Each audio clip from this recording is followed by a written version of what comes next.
What's up, nerds? Welcome to Nintendo Pow Block for August 22nd, 2017.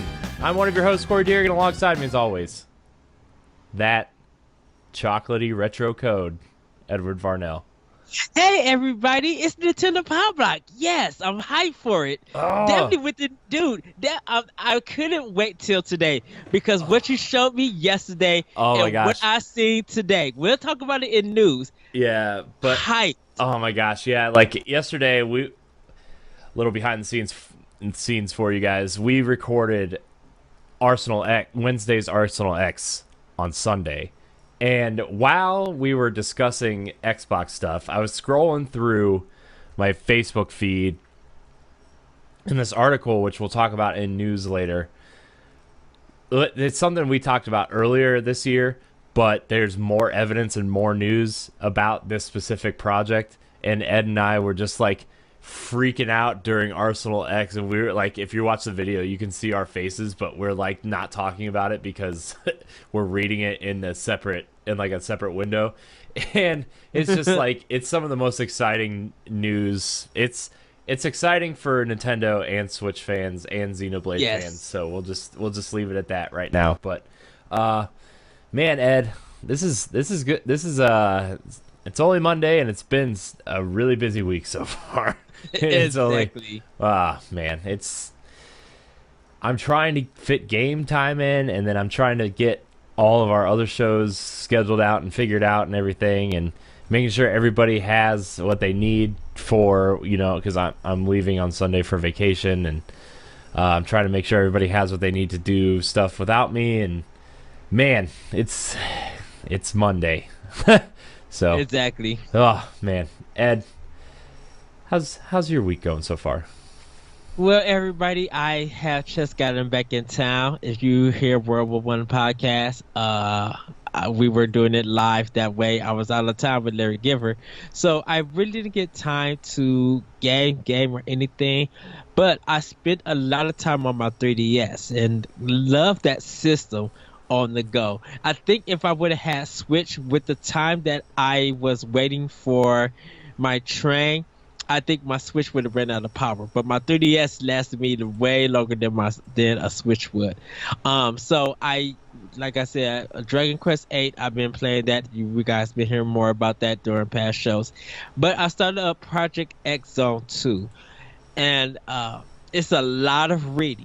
I mean, a lot of reading. It's funny, and the way that some of the characters are just like, oh, I know this person when I don't know them, and then they just start knowing each other. Like it's so weird. I'm like, how y'all know that y'all been on missions and y'all from two different companies and two different IPs? But it's kind of almost like Fire Emblem in a sense, but the strategies is very basic and very easy to get into. You do have a level up system, and they do teach you on how to attack enemies and stuff. So I just finished maybe like 7 stages already. I got to fight in Makai, which is the like demon world for the Darkstalkers. So Morgan is there, and she's just amazing. I love her. I love Morgan. But I am getting a little bit further in that game, trying to find out what the story is. Like weird, crazy stuff is happening. Even Jill and Chris Redfield is in the game. So it's just like, my goodness, they got so I believe it's Sega, Namco, I believe Tecmo, and Capcom. Yeah. In it. Wow. So there's a lot of characters from different games and stuff. Phoenix Wright is in there with Maya, and it's a really good game from different worlds. Dot Hack is even in it. Oh wow. I was just like, wow. So but it's getting really fun.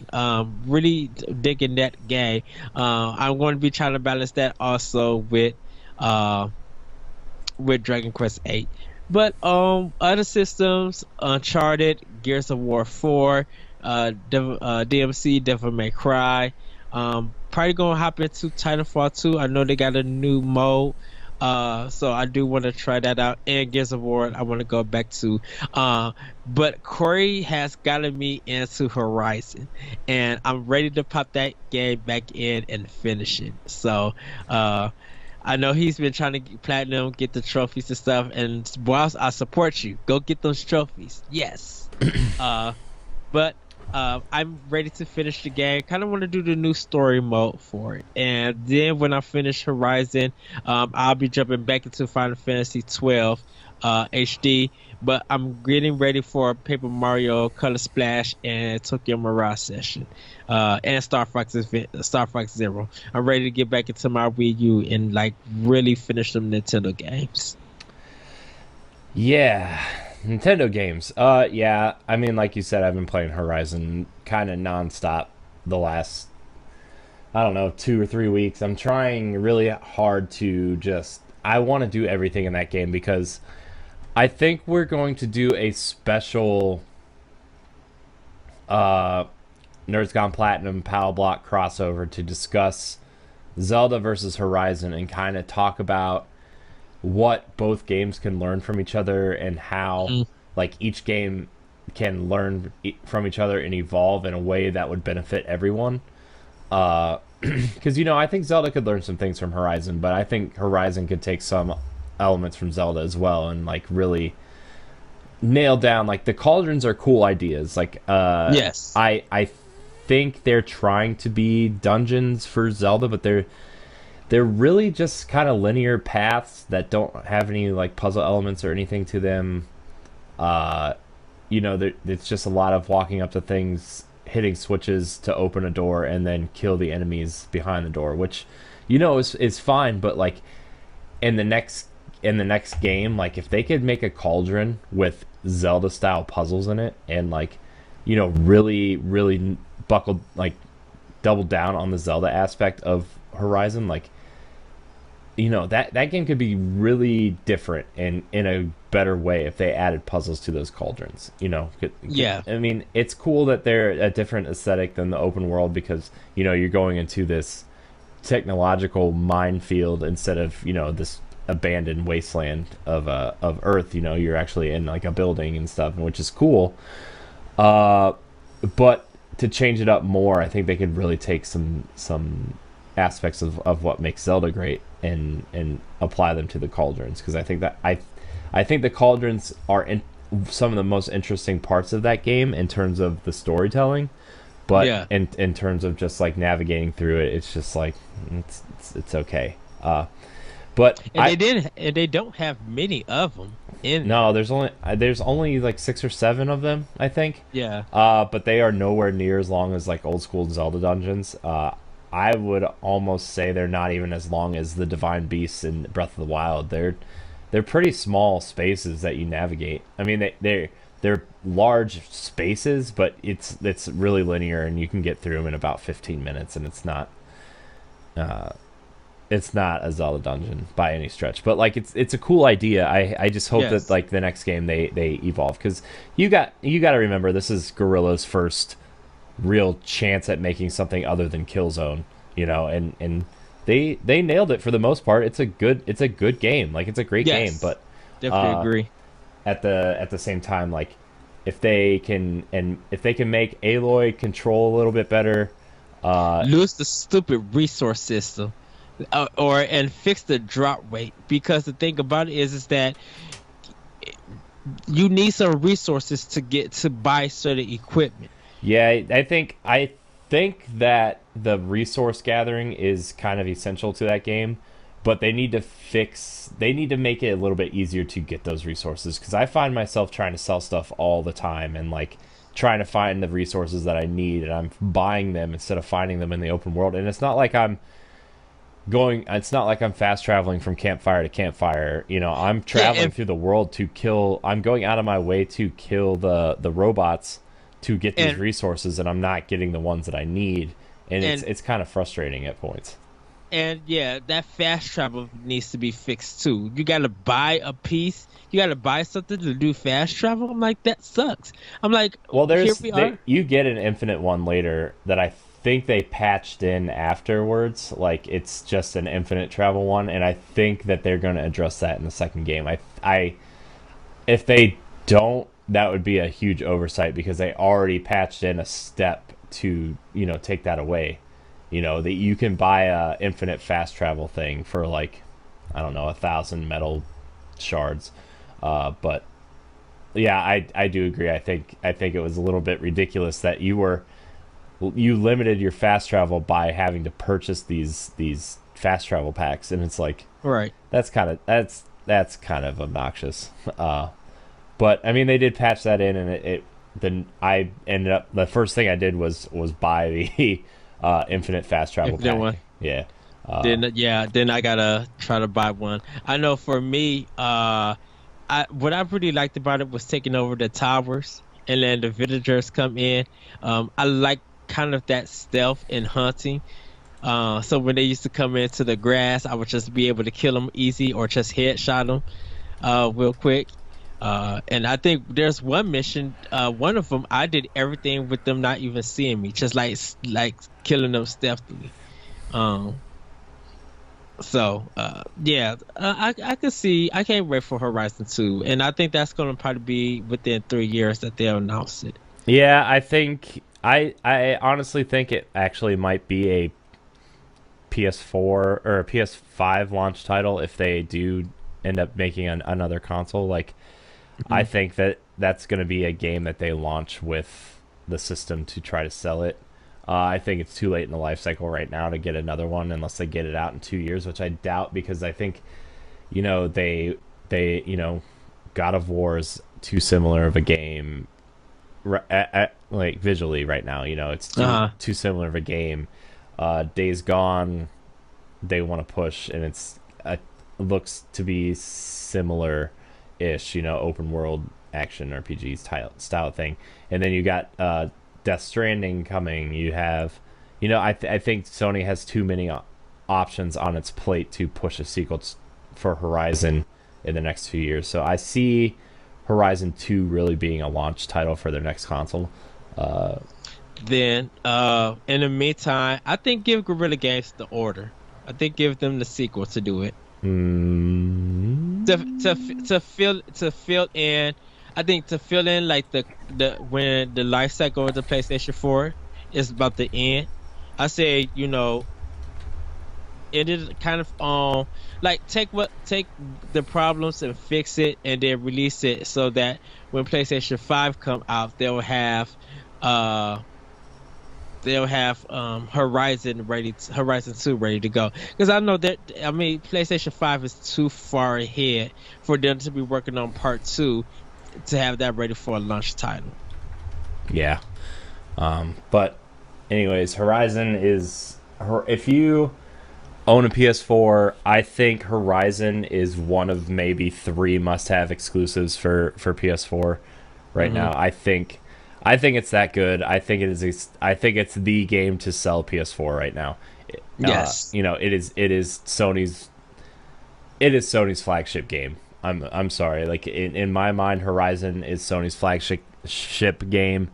The other 2 exclusives, I would say, like in terms of big retail boxed copies, I really liked Infamous Second Son. I think that game is severely underrated, and I didn't play Infamous 1 or 2, but I really liked Second Son a lot, and I know First Light was really good too.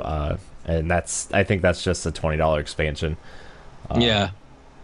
And Bloodborne, I think, are the 3 games that are the must-haves for Sony. You know what? Horizon, I agree with you.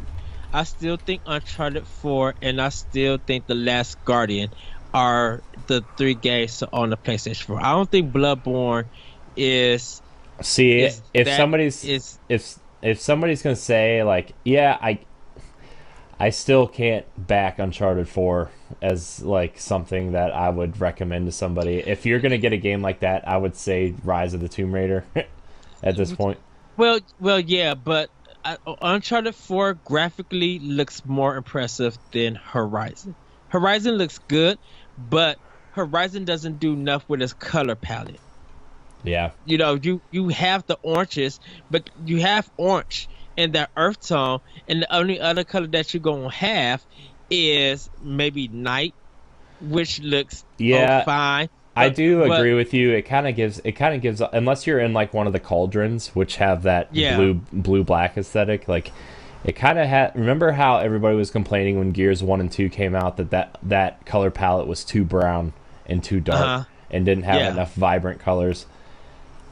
I To an extent I kind of feel that way about Horizon, but not it's not Gears of War bad, but I do agree that there's a lot of brown, there's a lot of earth tones, which it's part of the world they're building. I think, but at the same time, there's like I think they could do with some, bright purples and blues and yellows. Like there's colors out there that yeah, they are not using, and like if you're going for this old like that it's the future obviously, but they're relying on old customs, like the societies are relying on old customs, like why not go explore like a Roman route and go, hey, purple is regal, like the kings or the sitting kings of these societies wear purple to show that they're regal or part of the regal guard, like hmm I don't know.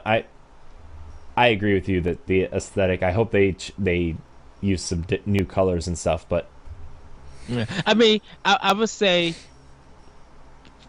Horizon sells PlayStation Pro, PS4 Pro. I think it sells that.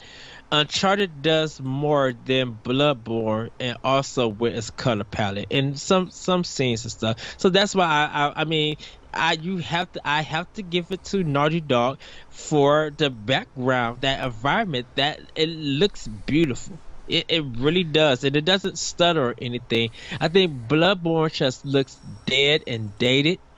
yeah, And Bloodborne looks really dated, especially like I've been playing it on my Pro, and I even have it running in boost mode to help it allows the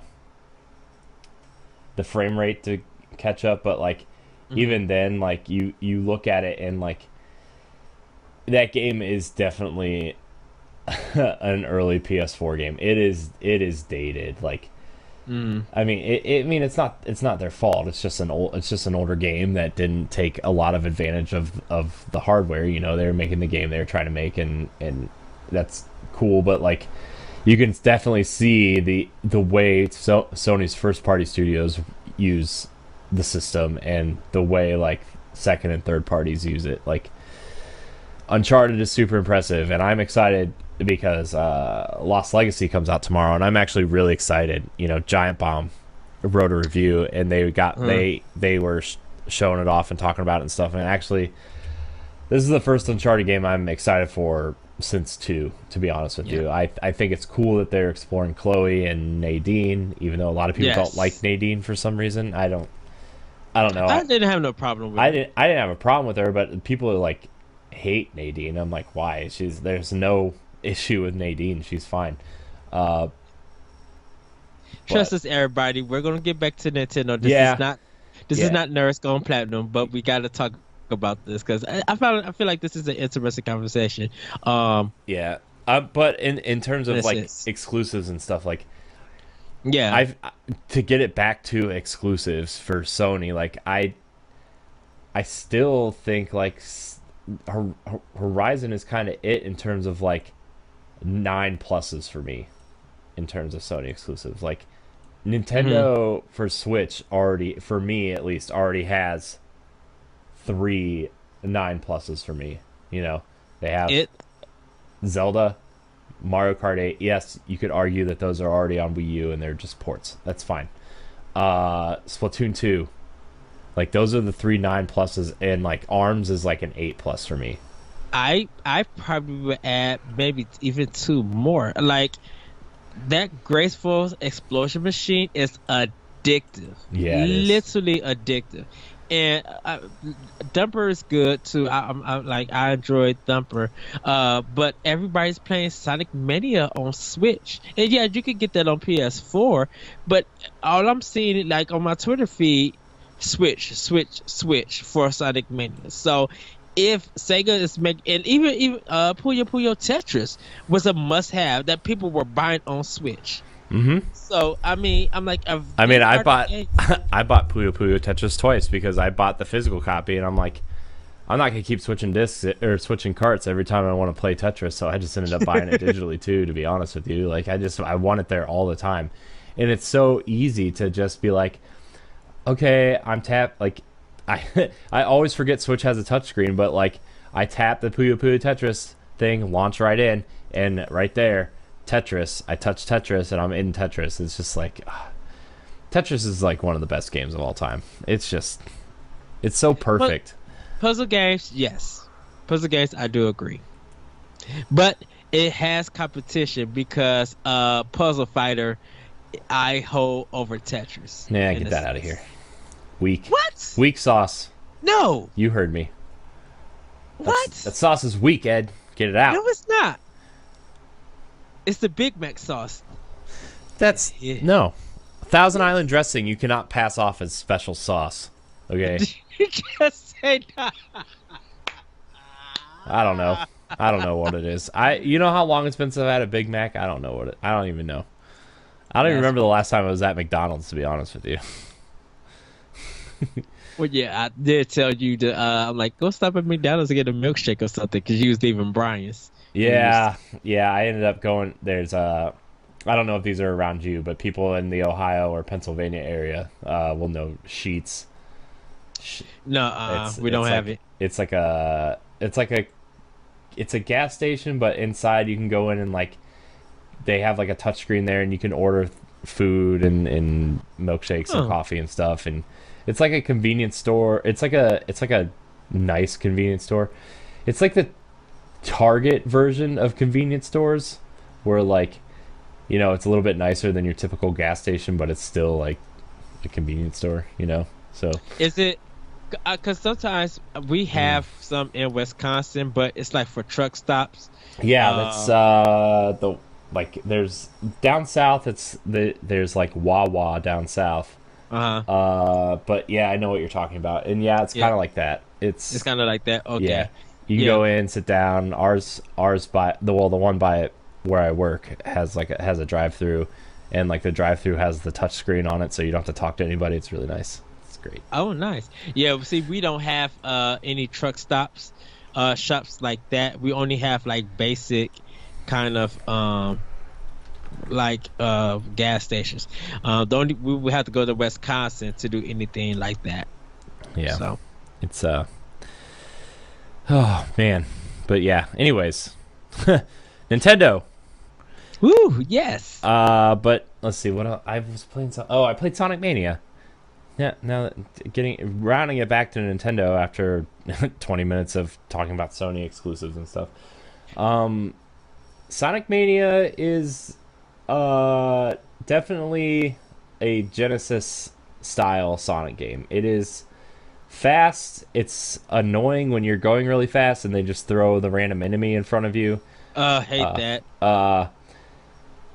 I like the pure I can just play as Sonic mode. You know, I really do like that. Sonic 1 is my favorite Sega game. I will throw that out there in terms of games you could play on Genesis besides the Turtles in Time ripoff, which was Hyperstone Heist.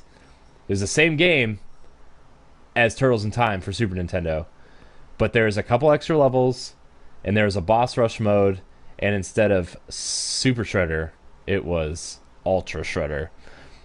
But it was essentially the same game. Okay, gosh, that game was so good. Can we just get like the 16-bit Ninja Turtle games on Switch at some point in widescreen and like comic mode and just I was talking about Ninja Turtles earlier today with somebody. Who was I talking about? Oh, we were talking about the original Ninja Turtles on NGR. Next week's NGR radio, we talked about games that we kind of wanted revived and what developer we wanted it from, and I was talking about Ninja Turtles. And remember when Rocksteady was rumored to be working on the Ninja Turtles game that was similar to Arkham Asylum? Yeah. That's what we were talking about. But But Platinum did it because I guess Activision had the rights to it. Stupid Activision. I'm sorry. Activision is. What you want to know who I would have picked for it? I literally would have went the way forward. I could see way forward doing the arcade style Ninja Turtles again. Yeah. I could.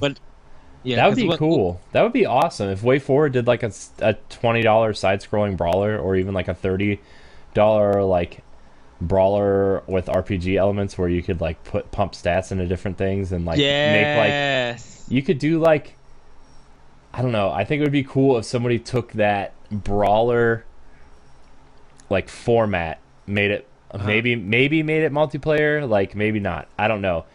Or like even made it like a gauntlet style thing where like each run you make, you level your turtles up a different way, and like you take them through like a 2 or 3 hour campaign and just level them up how you want after each level. Put points into like strength, speed. You get an aerial attack. Maybe your special move where you hit A and B at the same time doesn't take as much health away. That kind of stuff. And like just put that in the brawler formula. Oh man, look what I did. Game Doc, sign up. You got anybody listening who owns the Ninja Turtles license? You can have that one for free. I think you should charge $30 for it. Maybe a 3-hour campaign, co-op, save states. Yeah. I would make it 6 hour. Make it 5 or 6 hour. Yeah. I mean, I would just. Because the only reason why is that playing the Ninja Turtle game will only take you an hour if you're playing the old ones. An hour? How bad are you? It would take you like 40 minutes. Jeez, Ed. Well, it actually depends on it actually depends on what difficulty and what turtle you're playing. Get good, Ed. I'm just kidding. Now, if you're playing that old Ubisoft one, Turtles in Time, that came from 360, then 40 minutes. No. Do not. Nobody play that game. Sorry. Nobody play that game. Yeah. That game was bad, dude. I'm sorry. That game was bad. The Turtles in Time remake was bad. Yes. And I know it was based off the arcade version and not the Super Nintendo version, which is fine, but it was still bad. So. Bad dudes. No, we don't need another bad dudes. Anyways, back to Sonic. Sonic's really good. I wouldn't be expecting anything super different than the Genesis games, except for the fact that they doubled down on the Genesis aspect of it and just made it work and made it flow really well. And they built the engine from the ground up to feel like the Genesis games, but they added the extra, I think they said like 15 frames a second to each animation, and like the extra animations that Sonic does makes it flow better, and it's just like, it's really cool. And like the boss designs are cool. I'm not going to give anything away. But there's 2 really cool bosses I fought so far. Hope your puzzle skills are up to snuff. That's all I can say about one of them. Yeah. But Sonic Mania is really good, and especially if you're a fan of the old Sonic games, like it's super good. I got my Sonic buddy right here. He's gonna chill on my desk from now on. My it doesn't say Sega though. Like my button is broken, which I'm really upset about, but it's okay. It's not like I'm just going to keep pressing it. But Sonic Mania is really good. I'm really impressed, and it plays well on Switch. It feels at home in handheld mode. Like, these are the types of games that I would love to see Nintendo do at some point. A Super Mario World Mania where like they'll include the original game, but you can go back in and play remix levels, or and I know that's what Mario Maker kind of is, but like. Mm-hmm. I would love to see them just maybe take a little bit of time and like remaster some of these games and make them widescreen and add the extra frames of animation and just do some stuff. But like this game, a lot of heart in this game. I like it. Sure, they'll probably put it in the Paper Mario art form. I mean, Yeah. I want some of those old school Mario games though. Like I want, like, even if they just redid the All Stars versions of the games and like, because like the 16-bit Mario 3 looks really good and Mario 2 look really good. Oh man, these games are good. But anyways, Ed, we're gonna get into some of this news.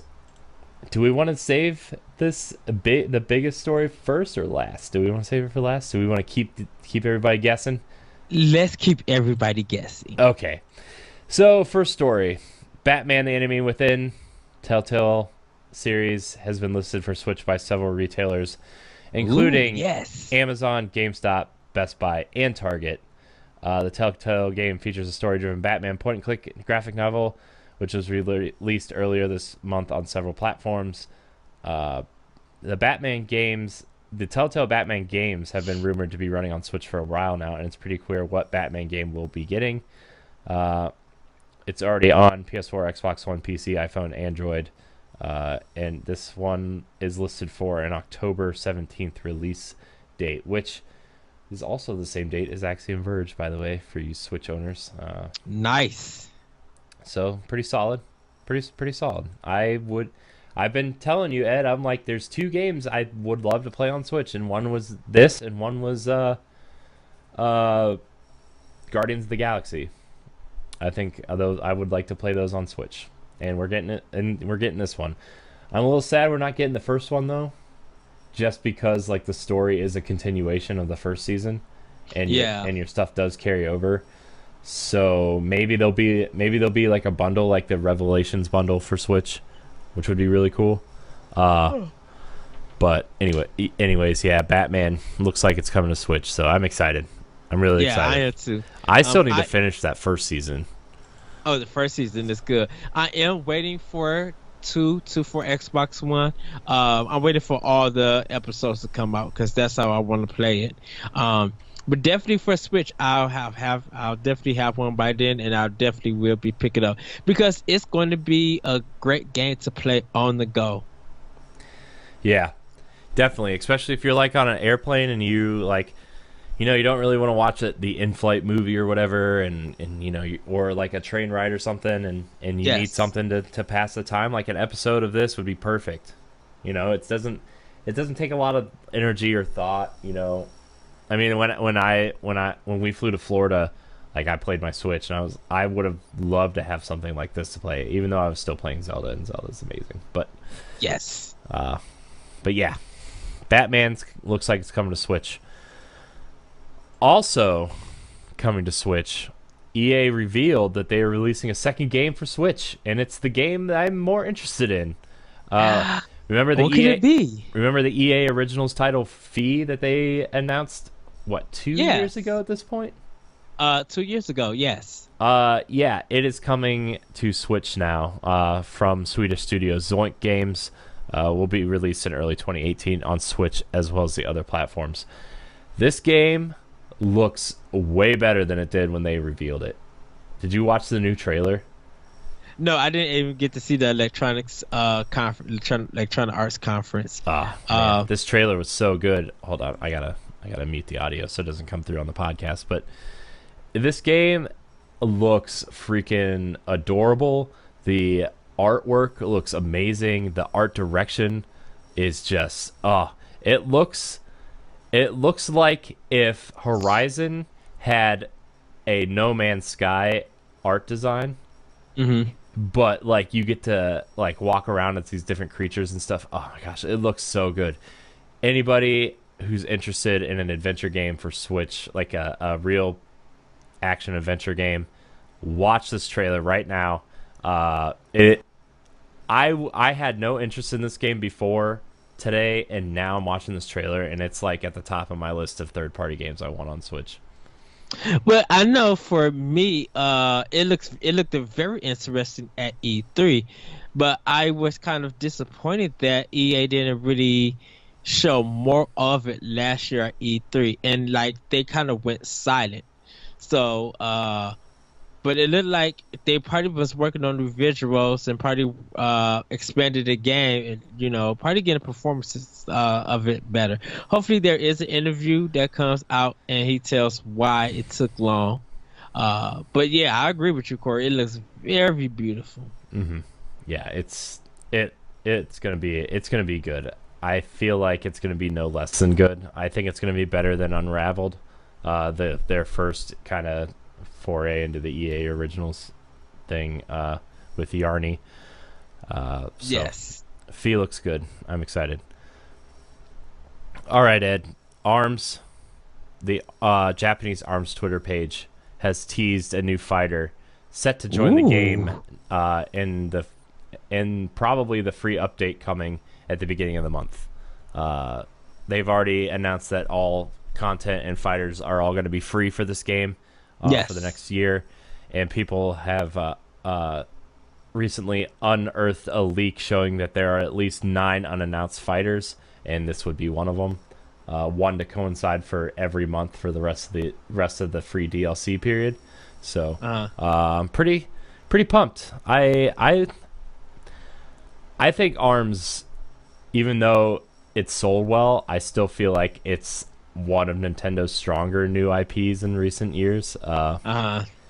It's really good. It's a really strong fighting game. I really like ARMS, and if I had more time, like, I would definitely be playing ARMS just as much as everything else I play on Switch. It is really good. I actually think I like ARMS more than Splatoon, to be honest with you.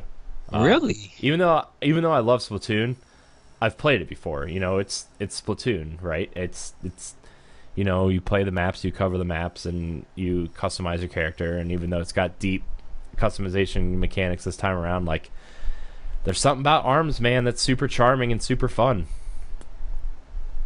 And I like ARMS a lot. It's like a fighting game I can really get into.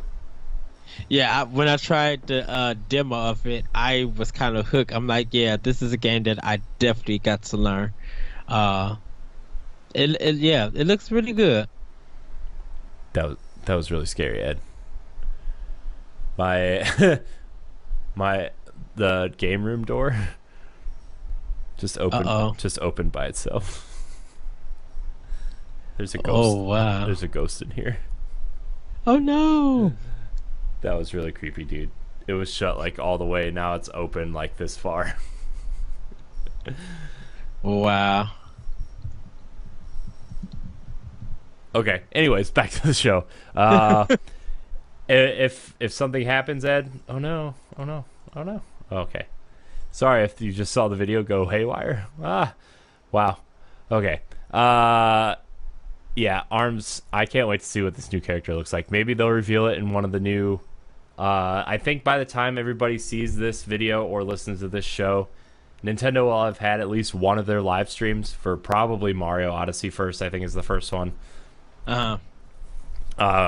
So maybe they'll have announced something by then, but like, I can't wait to see what this new fighter looks like, because Max Brass was the first DLC fighter that they announced, and he was cool. Like, he's this big, huge, like, tanky character. He's really slow, but he can pack a punch. No pun intended. Yes. Okay, pun intended. But yeah, ARMS is really good. I can't wait for you to come up here, Ed, and we'll do a Let's Pod and Play of ARMS. It's gonna be great. Yes. It's gonna be awesome. So, the last kind of bigger news story before we get to kind of like, I feel like the last news story is just going to kind of be our topic of the show, but okay. Remember the PlayStation Classic Fear Effect? Of course, yes. And Square Enix licensed the game out to a company who was doing the Kickstarter to do a strategy version of Fear Effect, which is still due out sometime next year. Sushi, development studio who started their Kickstarter for where's the name of the Fear Effect game they're developing? Fear Effect Sedna has signed on with Square Enix to remaster the original Fear Effect, called Fear Effect Reinvented. this game will take the original game, which was released on PlayStation in 2000, give it a fresh coat of paint, remaster some of the mechanics, and deliver the game how everybody remembers it from the year 2000. Interesting. Yes. This game, I'm not going to lie, I was at the right age at the right time for this game, and the marketing around this game was very, we'll say, persuasive with its female leads, and they were very friendly with each other. We'll just put it that way.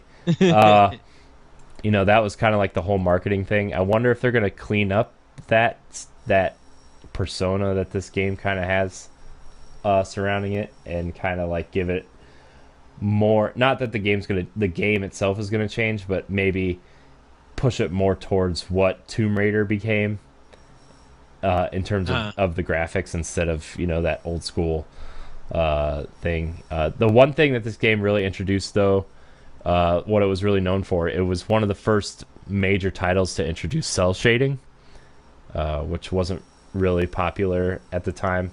I remember it was Fear Effect, Cell Damage, and Fur Fighters. Jet Set Radio. Yeah, I think Jet Set Radio came out after this, though. But those three games were like the first major games to like really experiment with cell shading, and then Jet Set just went off the walls with their cell shading, which I would love a remastered Jet Set Radio for Switch. Just saying.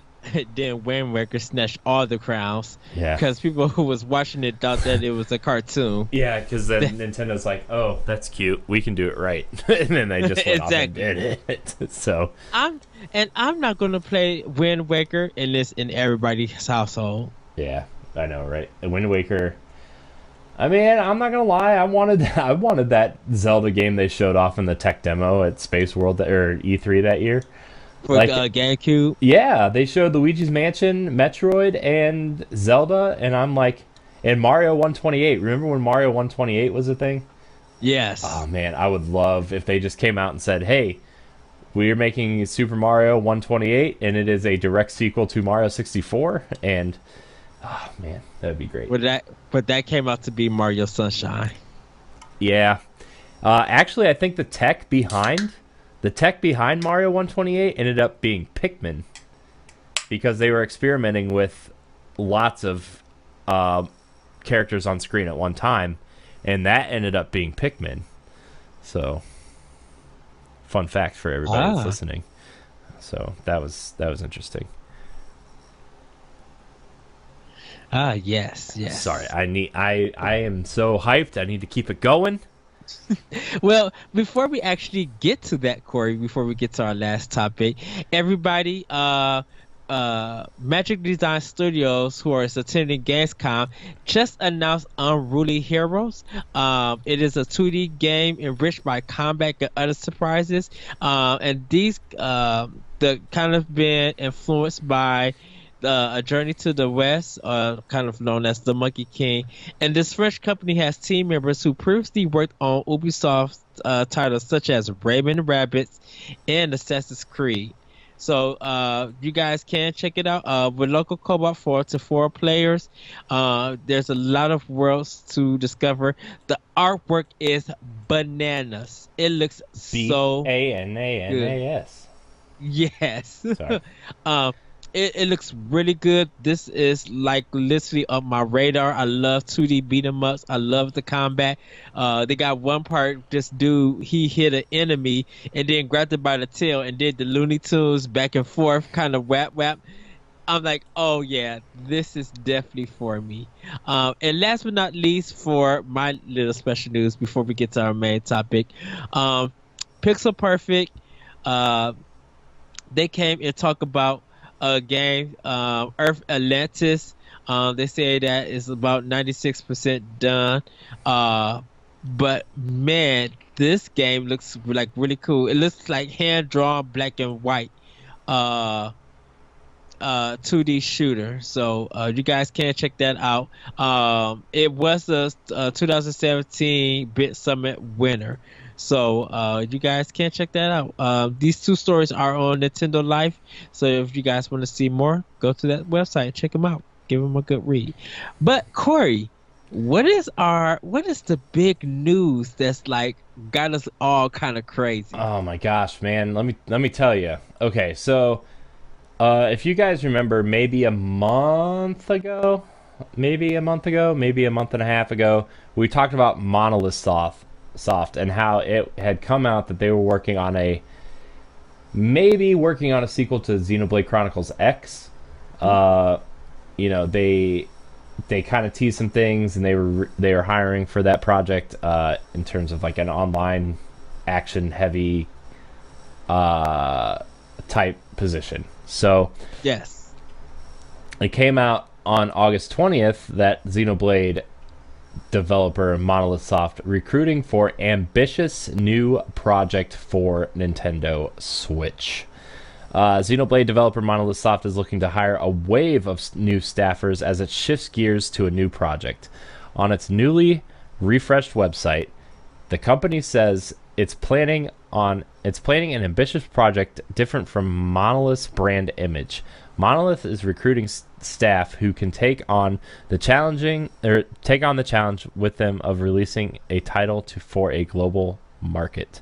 Monolith is hiring for the following positions: designers, character modeler, map modeler, in-game animator, technical artist, main character designer, concept artist, programmer, character control programmer, for action, system and framework programmer for action, planner for action, management support, project manager, specifically keyed towards online components and action RPGs. And then it shows three or four images of concept art that they plan for their project, and it looks like they are aiming for an online action RPG, probably similar to the first Fantasy Star. Was the first thing that crossed my mind, was like, you know, maybe not an MMO, but a game similar maybe to Monster Hunter 2, where like you can have up to 2 or 3 friends join you in the same party. You guys go out and fight monsters together in an open world, go complete missions together, stuff like that. Yeah, it looked like from, I'm assuming that it's going to be class based also, because it looked like the different environments and the people that was there, you know, they were by themselves. But I'm just like, this looks like this going to probably have some class based combat to it. Yeah. Do everybody check out that artwork? Oh, that artwork is amazing, like really good. It has a like kind of like a watercolor aesthetic to it. Yeah. In a sense. Yeah, it's man, it looks pretty. It's the concept art, like you said, is kind of like a watercolor, really vast environment. The one picture shows a girl in a red hood staring down at what looks like a city in a valley, and these two just cliff and a big mountain in the background overlooking an ocean. Man, this game sounds ambitious for a Nintendo title. You know, I mean, it wouldn't be anything if this game was coming out on Xbox or PlayStation. Like those games exist on those platforms all the time, and Nintendo isn't really known for their online stuff.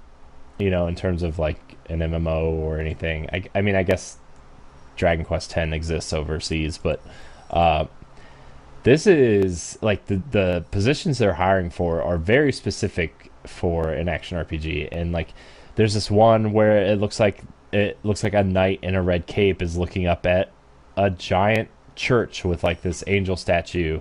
Almost looks Dark Souls-y. Like if you showed me an image of this, I would have said, oh, that looks like Dark Souls. Yeah. Just from the concept art. But then you scroll down the page, and it's got the watercolor, very colorful, very lots of blues and reds and pinks, kind of like, you know, what we were talking about maybe Horizon can incorporate into their next game. Like it looks awesome. Like this concept looks awesome. The hero, or I think it might be a female with the sword and the cape flowing over the sword, and she's unsheathing the sword, and it looks like she's about ready to go into battle, and there's all these flags flying around. I mean, we talk awfully highly about Monolith on the show, and we talk awfully highly on Xenoblade, especially Xenoblade X, and how big that world looked. And, like, you know, we talk a lot about Xenoblade Chronicles 2, and how that game looks like it should not be running on this hardware. You know, it's got that, like, even though the characters look very kind of cel-shaded and cartoony, the world itself looks very real. Like the grass flowing, the mountains. Like, you saw the monster. You remember that first trailer? It looked like a mountain in the background, and we watched it again, and it was actually a monster moving across the background of the world. And then, like, you go up into the sky, and it's like the city in the sky, and then that giant flying monster going through the title screen. Like, these are massive assets that don't look like they should be running on the Nintendo Switch hardware, but they are. Yes. Like, we had to re-look at that trailer, like, many times, and I'm probably going to even do it even after the show. Because, goodness, Monolith Soft is known for a lot of their RPGs, and plus with them working on the Legend of Zelda Breath of the Wild. So I think Breath of the Wild has inspired them, and they're probably going to be taking some things from it to make that kind of game, that open world MMO style game. Mm-hmm. And they know, I mean, Monolith knows their way around how to build an open world. Granted, they helped Nintendo build Breath of the Wild's open world. Like, they know how to do it, and, like, oh man, if they can just do another awesome big game for Switch, and oh man, like, if Monolith puts 3 games on Switch, because I think what started the conversation was there was a quote that they were going to try to port Xenoblade X over after they were done with 2, which would be awesome, because I would love that. And then that spawned the conversation. The next episode, an article came out that said they were looking to maybe make a direct sequel to X, and now we're seeing more of that, and it's just I would love for them to fix some things in X and then bring it over to Switch. Mm-hmm. Yeah, definitely. I would love to play X on the go, and, like, I know we're getting 2, but I think the Xenoblade proper series and the Xenoblade X and whatever that series is going to be are really 2 distinct series. They're 2 separate series that just happen to take place in the same world. You know, I would love to see X make its way over. It's so good. Because like, I feel like X is more about the world and, like, you hunting things in the world, whereas Xenoblade 1 and probably Xenoblade 2 are more about the story they're trying to tell. Yeah, and, you know, with a lot of his side quests and stuff, it's just so amazing to look at, though. Mm-hmm. Just like, how in the heck did you guys make a game like this? And running at 30 frames. I don't want to say 60 frames, but running at 30, running at a smooth 30 frames per second. Like, the frame rate is just smooth. Yeah, it's man, dude, I know. It's this is great radio, me just making random sound effects, but that's how excited I am. I think Monolith is one of the most underrated developers out there. Like, you know, you talk about underrated developers, and Monolith isn't even brought up when you're talking about that. You know, it's insane that they are not talked about more. And, you know, they've done some good stuff, you know, when they spun out and formed Monolith. Even before that, you know, when they were doing games for Square, and they were doing Xenogears, and then they spun off for Namco, and then they did Xenoblade. Xenosaga. They did Xenosaga for PS2, and then they Namco sold them to Nintendo, and then they made Xenoblade. Like, man, they've just done some really awesome work. And, like, you know, you go back and play those PS2 games, like, they're little cutscene heavy, and I mean that's when people were really experimenting with cutscenes and seeing how they would work in a game. And I get that it's a time and place thing, but back then, like those were epic RPGs, man. Yes, they were. And that was the first time that you could really like, a lot of people give credit to Mass Effect for being one of the first RPGs to really have things matter and carry over. But if you remember Xenoblade Saga, like I'm pretty sure like Xenosaga 2 read your save from Xenosaga 1 and determined at least determined some stats for your characters and how the story was going to unfold. Uh-huh. And that was planned to be like a 6-episode thing, and it only ended up being 3, but which really made the third game feel rushed because they were trying to tie up a lot of loose ends that weren't supposed to be done for like 2 games. But that series was a massive thing for PS2, and I would really like to see those games get remastered at some point.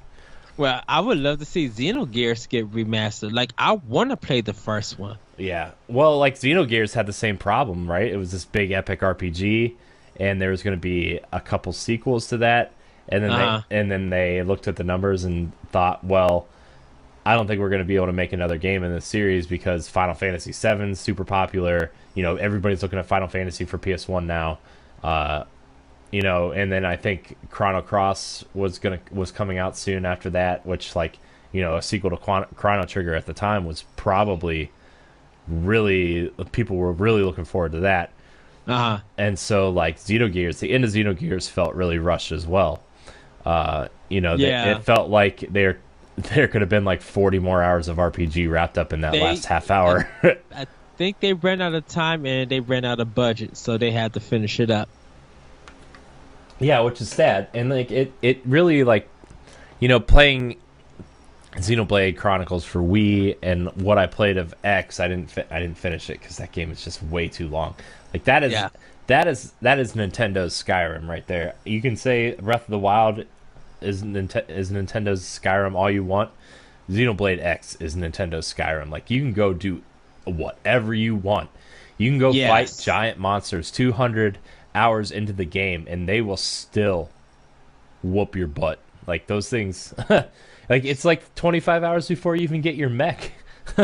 Right. And then you have to relearn the game. And then you have to take care of your mech, because if your mech dies, you kind of got to rebuild it, and that's more resources. Mm-hmm. Yeah, so yeah,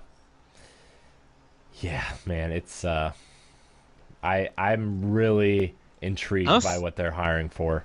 I'm super stoked because even if they do get the team and they actually make something, we got 2018 E3.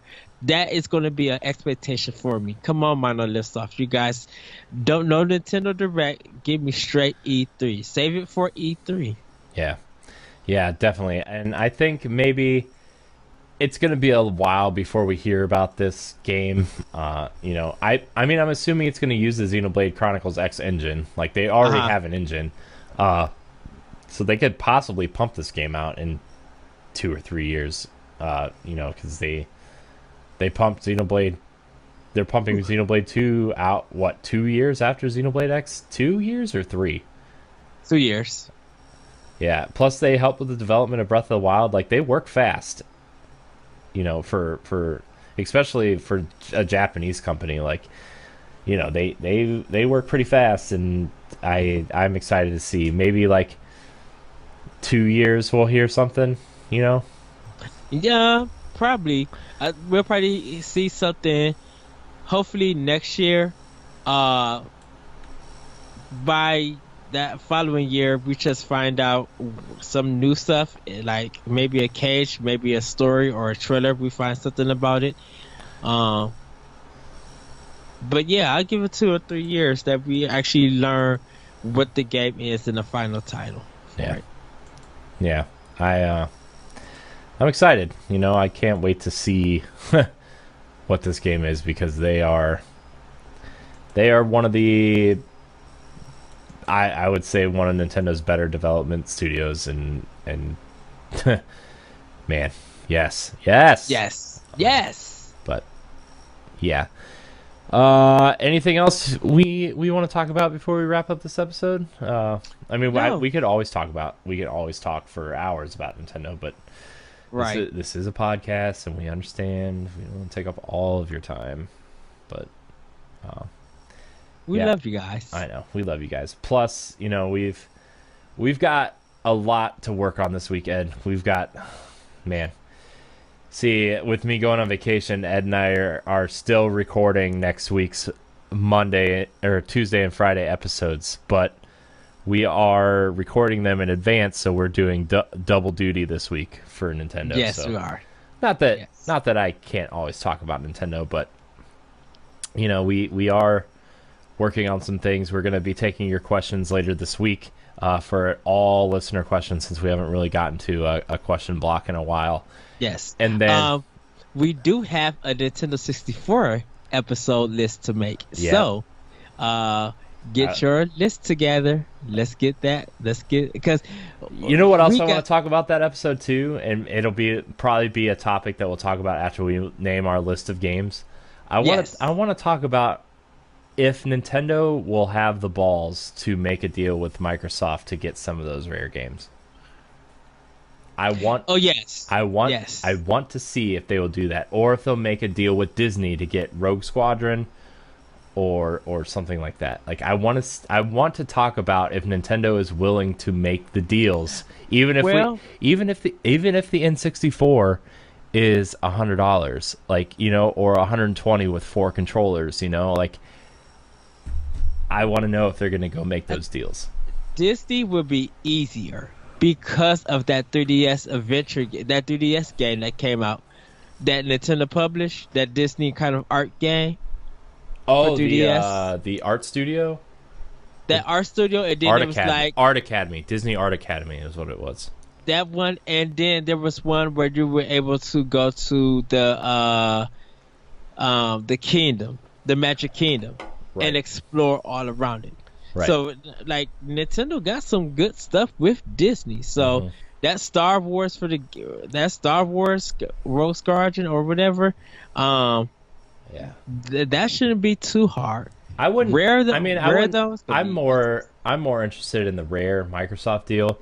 GameCube is where I would really want them to make that deal with Disney and get Rogue Squadron 2 on there. Oh yeah, Because that game was the reason I bought a GameCube at launch. I mean, like, I was going to buy a GameCube at launch anyway, because it's Nintendo. But, that game... I think the 3 games I bought at launch were Luigi's Mansion, Tony Hawk 3, and Rogue Squadron. Were the 3 games. Well, and I wonder what would EA say about it. Mm-hmm. But Disney has the final say, so EA can't say nothing about it. Disney has the final say. Yeah, I know EA has a license on new Star Wars games, but this is just a re-release type situation. So Yeah, but I do wonder if who was the development studio? Factor 5 behind? Factor 5. Yeah. I wonder if they have any rights still in there somewhere because they developed the game. But I mean, that's something we could talk about on that episode. But anyways, I think that's gonna wrap our show. Ed, I'm super excited because I get to be at the Nintendo World Store in a week. I'm gonna buy one of those stupid Rabbids. It's gonna be awesome. I'm gonna set my Luigi Rabbid right next to my Sonic statue. This is gonna be like the desk of awful toys. Not that Sonic's awful, are you, buddy? You just had a bad run till now. Sonic Mania is good. Sonic Forces doesn't look great, but anyways. This is Nintendo Pow Block. You can find Nintendo Pow Block every Tuesday and Friday at 10 a.m. on our YouTube page. Like, subscribe, and share there. Or if you can take us with you on your podcast service of choice. Pow Block is now on Stitcher. So I'm proud to say that we are now on Stitcher. The NGR, you have to search for NGR Radio on Stitcher, but Stitcher now allows one entity to have multiple podcasts. So I'm working on getting Arsenal X and Nerds Gone Platinum out there as well. I'm waiting you can only submit us another podcast like one at a time until it's approved. Then you can do the next one. I'm working on getting those ones up there as well. But now under the NGR Radio, I guess, station on Stitcher, you can find Pow Block there now too. So really, I was looking at Stitcher for optional opinion, and I didn't jump the gun yet. you should, because a lot of people actually listen to, at least they listen to NGR on Stitcher. I know Todd Oxtra uses Stitcher for his podcasts. Okay. So,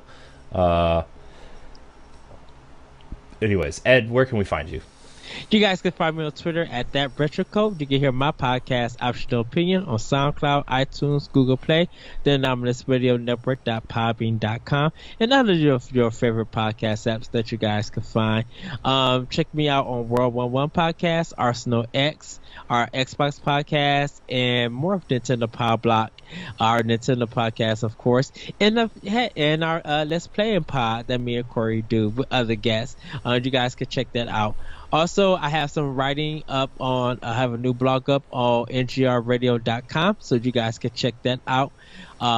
You guys can read Skirmish Frogs. I have a series called The Moment, so at skirmishfrogs.com, and also optional opinion blogs on IGN.com under anime, ENIME. Check out my Twitch page, the lyrical one, for Let's Learn. And if you guys want to friend me on Nintendo, right now I don't have a Switch, so I can't give you that number out just yet. But if you still got a Wii U, optional opinion, big letters, all one word. And I'm sorry everybody, I will be posting my 3DS code if you guys need it. Check out the Nintendo Pow Block Facebook page. It will be up there, so you guys can check it out by the time this episode drops. Yes. You can find me on NGR Radio every Monday at 10, Arsenal X with Ed, World 11. Let's see. And with Jesse, everybody. Yeah, Jesse. Yeah. You can find me at CoreyNHD on Instagram. You can find me at CoreyNHD on Twitch. Thanks to Larry, you can find me at CoreyNUHD on Twitter. Because somebody already has CoreyNHD. Jerk. I'm just kidding. I'm sure he's a nice fellow, but he's only tweeted 3 times in the last 7 years, and I want that Twitter handle. You can find all of our content on ngrradio.com. I will be writing a bunch of reviews and stuff. Finally, when I'm on vacation, I'm excited. You can. I don't know if they're going to be reviews or more of just opinion pieces, but you can find them. I finished my Zelda one. I'm just waiting to post it because I want to post it with my Horizon, because I think I want to do a comparison piece and have a Monday, Wednesday, Friday release of that content, because I want to compare them and how they will forever be intertwined. But yeah, yes. Look forward to that stuff. I will also be reviewing Mario Rabbids Kingdom Battle while I'm on vacation, because I will be getting that game. Yes. And I will be picking up the Uncharted, but I can't due to something that came up. I won't be able to get it this week, but I am going to try to pick it up next week, so you guys will be able to check out that review. I'm going to try to do my best to power through it and get it up there. And everybody also check out Jesse's Bright review of Hellblade. He really spent a lot of great time writing that. It's really, really good. So I do. It's one of the best. It's one of the best reviews on the site right now. Honestly, I've read it twice. I've shared it 3 times. It's worth the read. So go to ngrradio.com. It should still be on the front page for stuff. If not, you can look under the PlayStation banners and you can find it there, and the PC banners if you're playing on PC. So really good writing. We need to get Jesse on one of these shows at some point. So yes. Anyways, check out the family of shows. Every day there's a new show going up somewhere. I'm excited because Matt is working on getting Matt and the B Flats onto NGR Radio as a partner show. So I'm excited. Cool. I'm excited. And show that I really kind of want to shout out to real quick too before we get going. Nerd Noise Radio. It's something Yes. I brought up on earlier shows this week. We talked a little bit about it on World War One and Arsenal X, but that show's obviously going up tomorrow if you're listening to this when this show comes out. But Nerd Noise Radio, John Wedgeworth, he's a cool dude. I've been chatting back and forth with. If you like video game music, or just music and media in general, just check that out. It's really cool. There's a couple channels you can find there. But yeah, it's cool. I do want to give him a shout out, and I'll probably give him a shout out on our Facebook page as well. So like, subscribe, and share. Like us on Facebook, follow us on Twitter, all that good stuff. Remember to email your questions at nintendopowblock@gmail.com for our listener Pow Block question block extravaganza. So thank you so much for watching, and until next time, we love you. Bye, everybody. Woohoo! Mamma mia! Ah!